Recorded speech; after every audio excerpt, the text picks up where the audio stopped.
আলহামদুলিল্লাহ সুম্মা আলহামদুলিল্লাহ। আল্লাহ জাল্লা শানহু আম্মা নওয়ালুহুর দরবারে অসংখ্য শুকরিয়া এই জন্য যে আল্লাহ তাআলা আমাদেরকে জুমার নামাজ আদায়ের উদ্দেশ্যে মসজিদে সমবেত হওয়ার তৌফিক দান করলেন। এই জন্য শুকরিয়া আদায় করি আলহামদুলিল্লাহ। লক্ষ কোটি দুরুদ ও সালাম আকায়ে নামদার তাজদার মদিনা আশরাফুল আম্বিয়া সাইয়্যিদুল মুরসালিন ইমামুল মুরসালিন খাতামুন নবিয়্যিন উম্মতের কান্ডারি হযরতে মুহাম্মদুর রাসূলুল্লাহ সাল্লাল্লাহু আলাইহি ওয়াসাল্লামের উপর। সম্মানিত মুসল্লিয়ানে কেরাম, আমরা গত দুই জুমা যাবত গরম কিছু খেয়েছিলাম। আজকে আমি মনস্থ করেছি কিছু নরম খাওয়ানোর জন্য। এজন্য আমি সূরা বানী ইসরাঈলের 14-15 নাম্বার আয়াত আমি তেলাওয়াত করেছি।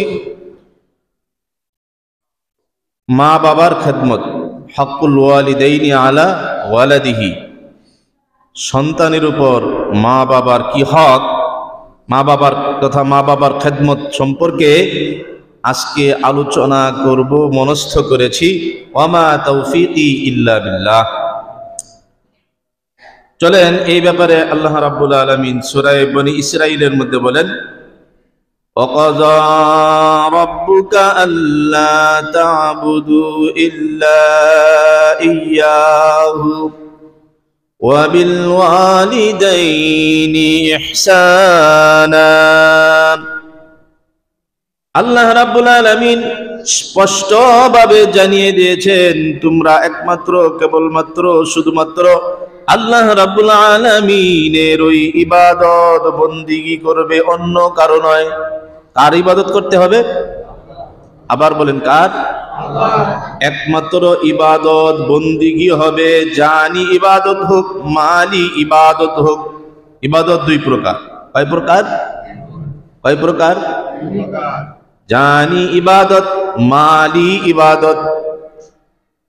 জানি হোক যে নিজের জান দিয়া ইবাদত করুক আর মাল দিয়া ইবাদত করুক, জানি ইবাদত হোক, মালি ইবাদত হোক, সমস্ত ইবাদত একমাত্র হবে আল্লাহ রাব্বুল আলামিনের জন্যই নিবেদিত, অন্য কারো জন্য নয়।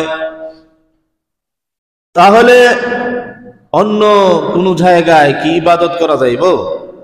কাউকে কোন দরগায় ইবাদত চলবো? কোন মাজারে ইবাদত চলবো না। ইবাদত হবে একমাত্র আল্লাহ তাআলার জন্য। কোন পীর সাহেবের নামে ইবাদত করুন যাইব? কোন বাবার নামে না, অন্য কারণের জন্য নয়। পীর কিন্তু আমিও কিন্তু পীরের ভক্ত, আমিও পীর, একজন পীরের মুরিদ। পীর আমিও বিশ্বাস করি, কিন্তু বাতিল নয়, হক। বাতিল নয়, হক। তো এই আয়াতের মধ্যে আল্লাহ তাআলা বলছেন একমাত্র ইবাদত হবে কার জন্য? যত ধরনের ইবাদত হোক। এটার ব্যাখ্যা বললে অনেক কঠিন হয়ে যায়, এই জন্য আমি ওইদিকে যাব না। অন্য আয়াত আছে এই ব্যাপারে আরো। সাথে সাথে আল্লাহ রাব্বুল আলামিন বলতেছেন, ওয়াবিল ওয়ালিদাইনি ইহসানা, তোমরা তোমার মা বাবার সাথে সৎ ব্যবহার করো, ভালো ব্যবহার করো, সৎ আচরণ করো। ওয়াবিল ওয়ালিদাইনি ইহসানা ইম্মা ইয়াবলুগান্না ইনদাল কিবারা, যখন তারা তোমাদের নিকটে বৃদ্ধ অবস্থায় উপনীত হয়, বৃদ্ধ অবস্থায় যখন তারা অসহায় হয়ে যায়, যখন চলতে পারে না, নিজের কাজ নিজে করতে পারে না, অকর্মণ্য হয়ে যায়, শরীরে যখন শক্তি থাকে না, দুর্বল হয়ে যায়, বৃদ্ধ অবস্থায় যখন তোমাদের মা বাবা তোমাদের নিকট যখন উপনীত হয়, পৌঁছায়, মানে যখন এই অবস্থায় যখন তারা আসে, ইম্মা ইয়াবলুগান্না ইনদাকাল কিবারা আহাদুহুমা আও কিলাহুমা, তাদের একজন অথবা উভয়জন, তাদের উভয়জনের মধ্য থেকে যে কোনো একজন অথবা উভয়জনই যদি তোমাদের নিকটে এই বৃদ্ধ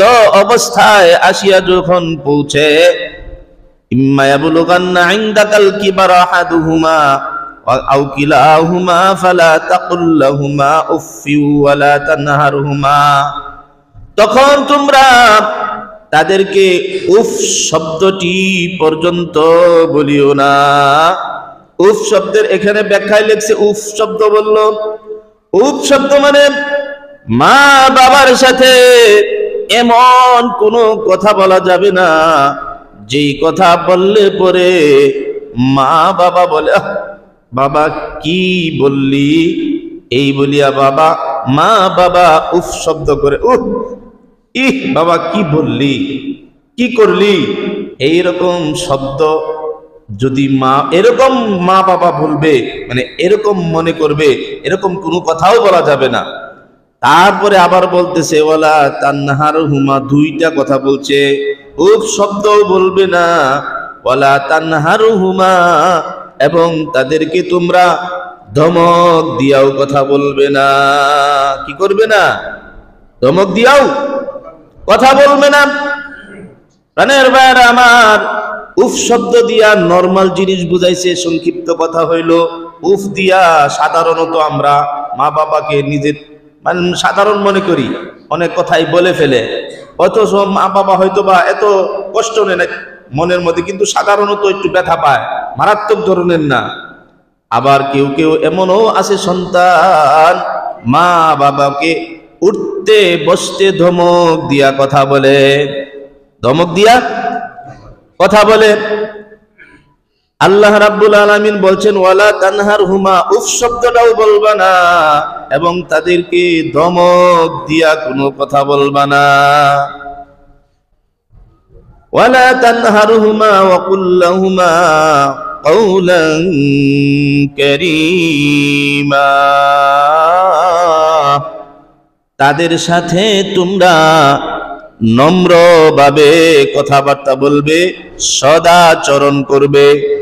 অকুল্লাহুমা কওলান কারীমা, মানে নম্র ভদ্র দয়াদ্রতার সাথে, মানে দয়ার সাথে অনুগ্রহের সাথে তোমরা তাদের সাথে কথা বলবে, ভদ্রতার সাথে কথা বলবে। অকুল্লাহুমা কওলান কারীমা ওয়াখফিজ লাহুমা জানাহাজ যুল্লি মিনার রাহমাতি, আর কি করবে? ওয়াখফিজ লাহুমা জানাহাজ যুল্লি, তোমাদের দয়ার তোমাদের অনুগ্রহের পাখা তাদের জন্য বিছায় দিবে। ওয়াখফিজ লাহুমা জানাহাজ যুল্লি, জানাহ মানে পাখা, মানে দয়ার পাখা, অনুগ্রহের পাখা, তোমাদের অনুগ্রহের পাখা তাদের জন্য বিছিয়ে দিবে। ওয়াখফিজ লাহুমা জানাহাজ যুল্লি মিনার রাহমাতি, রহমতের অনুগ্রহের দয়ার সৎ ব্যবহারের পাখা তাদের জন্য বিছিয়ে দিবে। আর তাদের জন্য দোয়া করবে, জীবিত থাকুক অথবা মৃত থাকুক। ওয়াকুর রাব্বিরহামহুমা কামা রাব্বায়ানি সগীরা, আর বলবে হে পরওয়ারদিগার আলম, ও প্রভু, যেমনি ভাবে আমার মা বাবা শৈশবকালে ছোট্টবেলায় আমি যখন চলতে পারতাম না, আমি যখন নিজের খাবারটাও নিজে খাইতে পারতাম না, মায়ের স্তনের দুধ খেয়ে খেয়ে আমার জীবন ধারণ করতে হয়েছে, আমি একটা গোস্তের টুকরার মতো ছিলাম, নিজের পায়খানা নিজে খাইতাম, নিজের প্রস্রাবের মধ্যে নিজে শুয়ে থাকতাম, এহেন দুর্বল অবস্থায় আমার মা বাবা যেমনি ভাবে আমাকে লালন পালন করেছে, করে নাই? করছে? আপনাকেও আমাকেও সবাইকেই করছে, কিন্তু সেটা কি আমাদের স্মরণে থাকে? কি বলেন, থাকে? যেমনি ভাবে মা বাবা আমাকে শৈশবকালে লালন পালন করেছে, আল্লাহ তুমিও আমার মা বাবাকে তেমনি ভাবে লালন পালন করো, তেমন ব্যবহার করো, তেমনি ভাবে তুমিও আমার মা বাবাকে রাখো।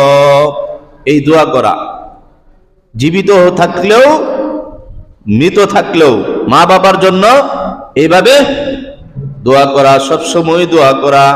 এই দোয়ার কোনো নির্দিষ্ট সময় নাই, যেই কোনো সময় সব সময় দোয়া করা।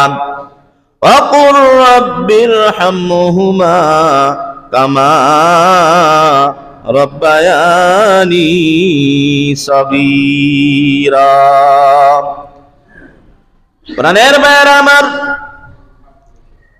আল্লাহ রাসূল সাল্লাল্লাহু আলাইহি ওয়াসাল্লামের কাছে এক লোক আইসা জিজ্ঞাসা করলেন, ইয়া রাসূলুল্লাহ, ইয়া হাবিবাল্লাহ, মা হাক্কুল ওয়ালিদাইনি আলা ওয়ালাদিহিমা? ক্বালা হুমা জান্নাতুকা আও ওয়া নারুক। রাসূলুল্লাহ সাল্লাল্লাহু আলাইহি ওয়াসাল্লামের কাছে একজন সাহাবী আইসা জিজ্ঞাসা করলেন, ইয়া রাসূলুল্লাহ, ইয়া হাবিবাল্লাহ, সন্তানের উপর মা বাবার কি হক? রাসূলুল্লাহ সাল্লাল্লাহু আলাইহি ওয়াসাল্লাম বললেন, তারা উভয়ই হয়তো তোমার জন্য জান্নাত হবে অথবা তারা তোমার জন্য জাহান্নাম হবে। কি হবে?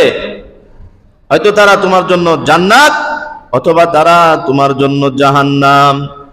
প্রাণের ভাইয়েরা আমার, এর মানে কি, কোন সন্তান যদি মা বাবার মনকে সন্তুষ্ট করিয়া, মা বাবাকে রাজি খুশি করিয়া দুনিয়া থেকে যদি বিদায় হইতে পারে, ওই ব্যক্তির জন্য জান্নাত।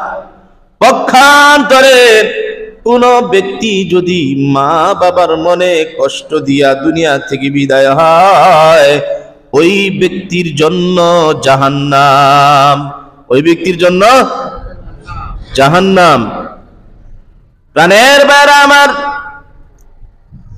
আল্লাহ রাসূল সাল্লাল্লাহু আলাইহি ওয়াসাল্লাম বলেছেন, সালাসাতুন দাওয়াতুন মুস্তাজাবাতুন, তিন ব্যক্তির দোয়া কবুল হয়।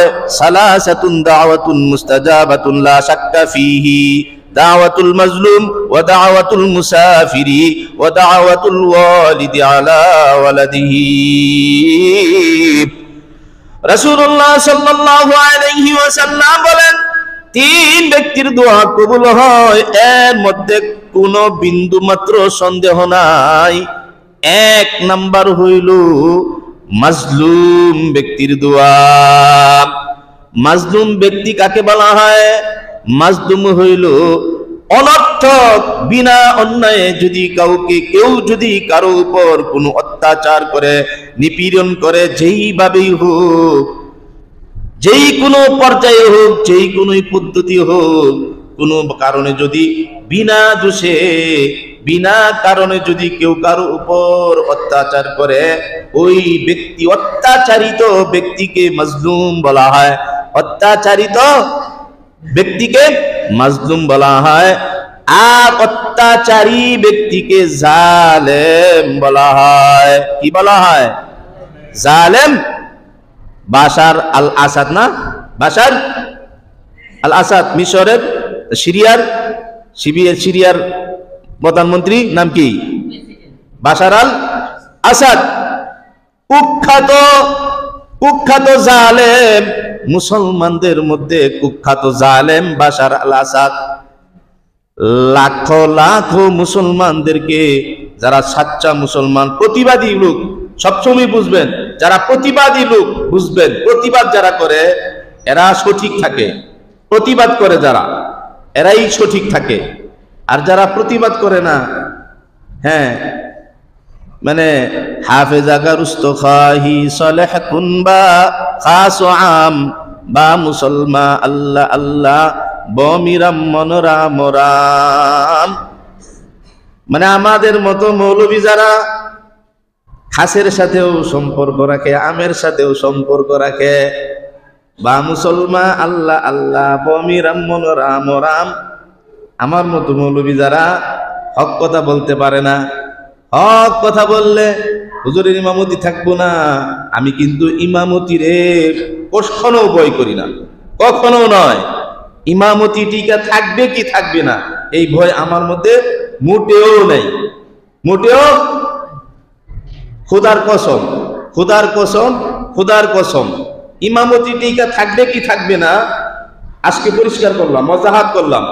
ইমামতি আমার টিকে থাকবে কি থাকবে না এই ভয় নিয়ে আমি ইমামতি করি না। কিসের ইমাম আমি? তাইলে এই ভয় যদি আমার মধ্যে থাকে যে আমার ইমামতির টিকে থাকবে কি থাকবে না, এই ভয় নিয়েই যদি আমার ইমামতি করতে হয়, আমি কিসের ইমাম, কিসের লেখাপড়া করলাম, কিসের ইমান? ইমান আমার মজবুত, এই ভয় আমার মধ্যে নাই, পরিষ্কার কথা।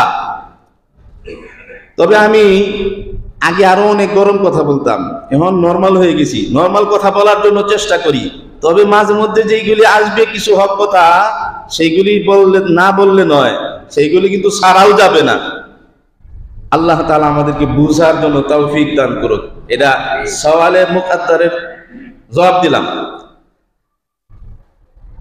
প্রাণের ভাইয়েরা আমার, যেই কথা বলতেছিলাম যে এই বাশার আল আসাদ কুখ্যাত জালেম, পৃথিবীর মধ্যে সারা বিশ্বের মধ্যে মুসলমান হইয়া মুসলমানদেরকে লক্ষ লক্ষ মুসলমানদেরকে এরকম কারাগারের মধ্যে, এটার আগে এই খবর আগে শুনতামই না, মুসলমানদেরকে হত্যা করছে।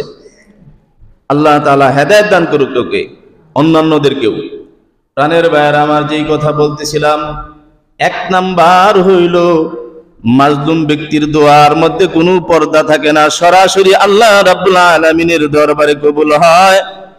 দুই নাম্বার মুসাফির ব্যক্তির দোয়া। মুসাফির ব্যক্তি, মুসাফির কাকে বলে?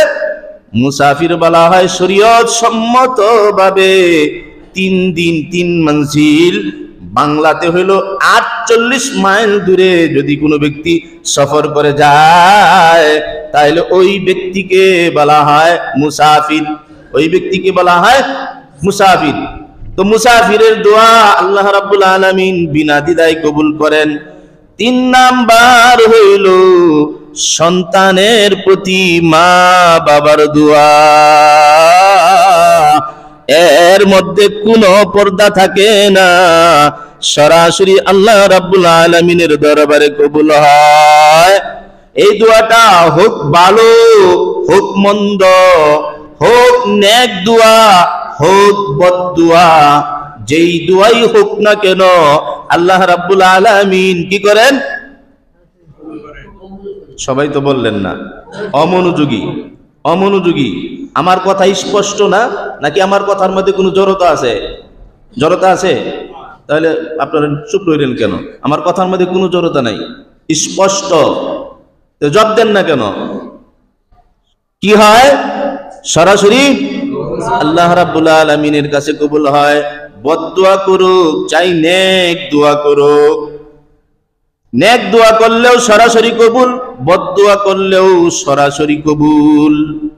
এই জন্য মা বাবার বদদুয়া থেকে বেঁচে থাকো সন্তান, মা বাবার খেদমত করো।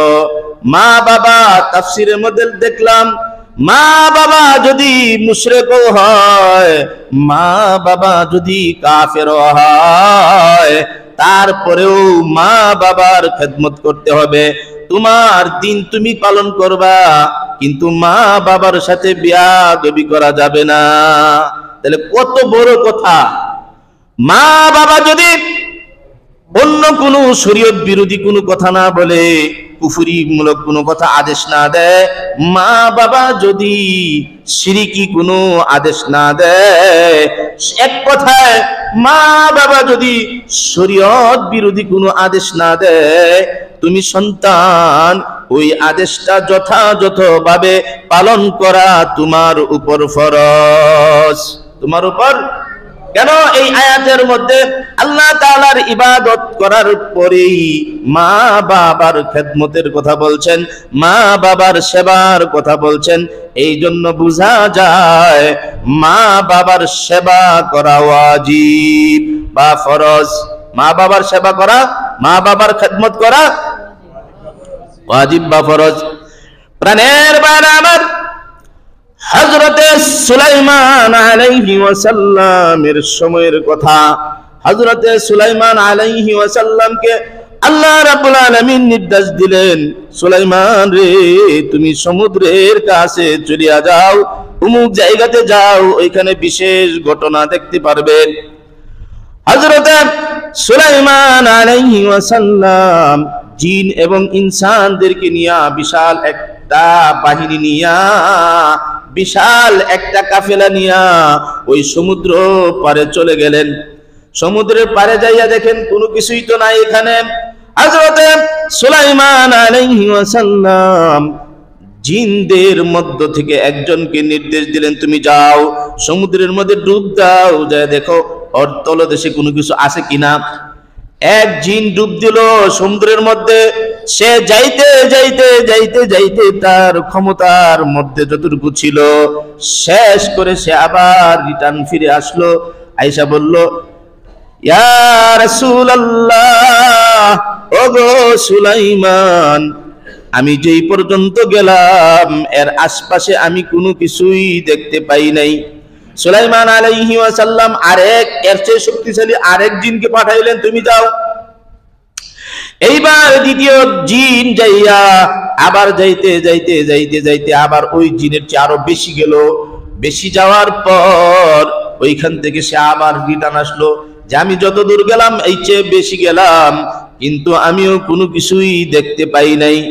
তৃতীয়বার হযরত সুলাইমান আলাইহিস সালামের প্রধানমন্ত্রী আসিফ ইবনে বরখিয়া, সেও জিনদের মধ্যেই ছিল, আসিফ ইবনে বরখিয়াকে বললেন, এইবার তুমি যাও, যা দেখো এর নিচে তলদেশে কোনো কিছু আছে কিনা।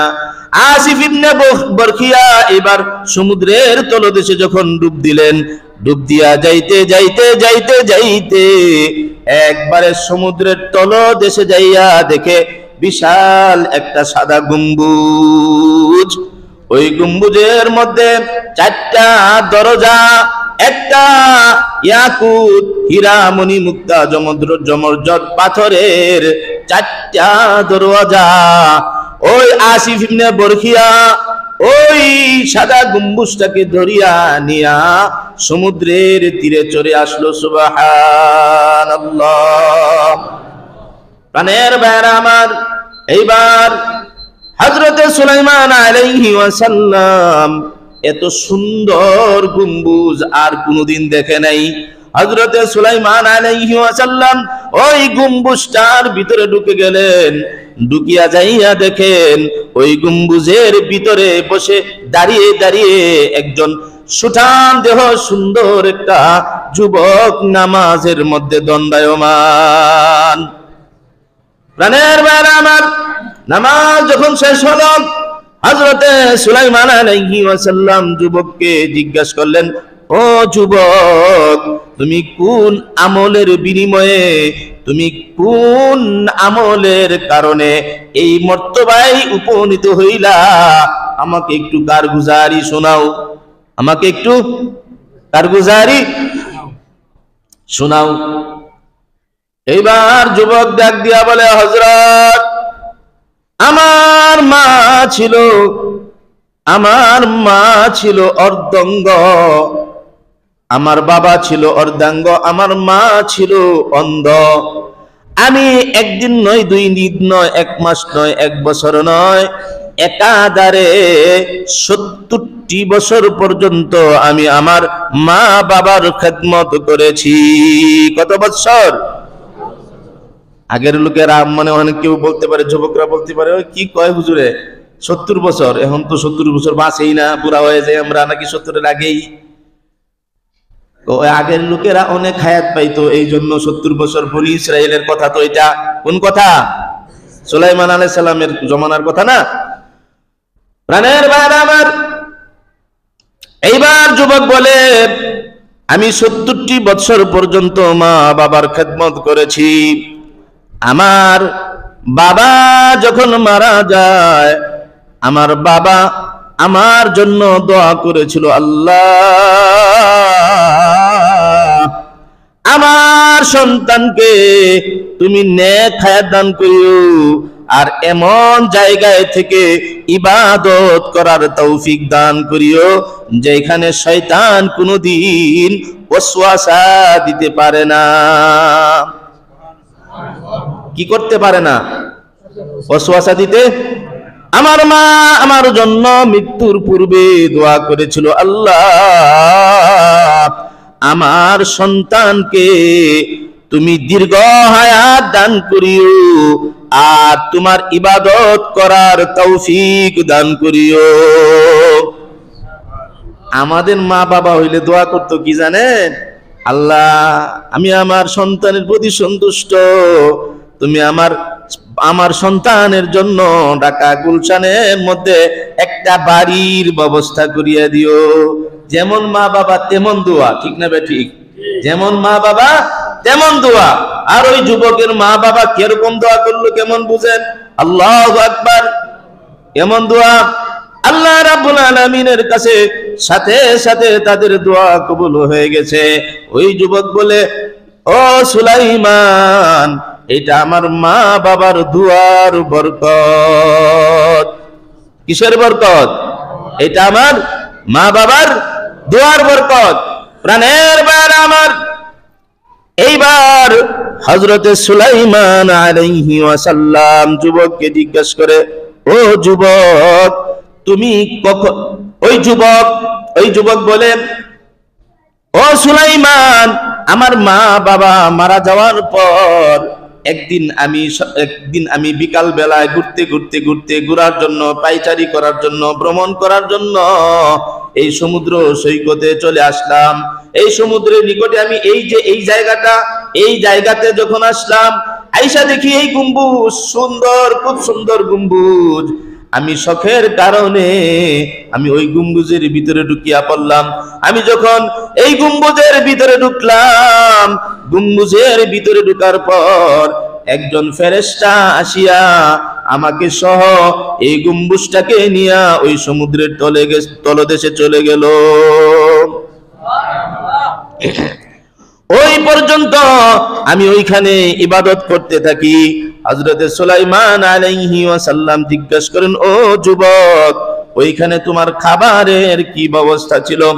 যুবক ডাক দিয়া বলে, ও সুলাইমান, প্রতিদিন আমার জন্য একটা পাখি আসতো। পাখির ঠোঁটের মধ্যে মানুষের মাথার মতো একটা থুকা, এত বড় লাল একটা থুকা, এইটার মধ্যে পৃথিবীর সমস্ত ধরনের সুস্বাদু খাবার যত আছে সব স্বাদ আল্লাহ রাব্বুল আলামিন এইটার মধ্যে দিয়া রাখছেন। এইটা খাওয়ার পর আমার সমস্ত ক্লান্তি, সমস্ত দুর্বলতা কেটে যেত, আমার সমস্ত ঘুম আমার থেকে কেটে যেত, অর্থাৎ আমার শরীরের মধ্যে আরো সতেজতা আসতো। আমি সর্বক্ষণ এই গম্বুজের মধ্যে দাঁড়ায়া মাওলা পাকের ইবাদত করি। প্রাণের বার আমার, হযরতে সুলাইমান আলাইহি ওয়াসাল্লাম যুবককে জিজ্ঞাসা করে, ও যুবক, তুমি যখন এই গম্বুজের মধ্যে ঢুকেছিলা তখন কোন সময় ছিল, কার জামানা ছিল? যুবক ডাক দিয়া বলে, ওই সময়টা ছিল হযরতে ইব্রাহিম আলাইহি ওয়াসাল্লামের জামানা। কার জামানা?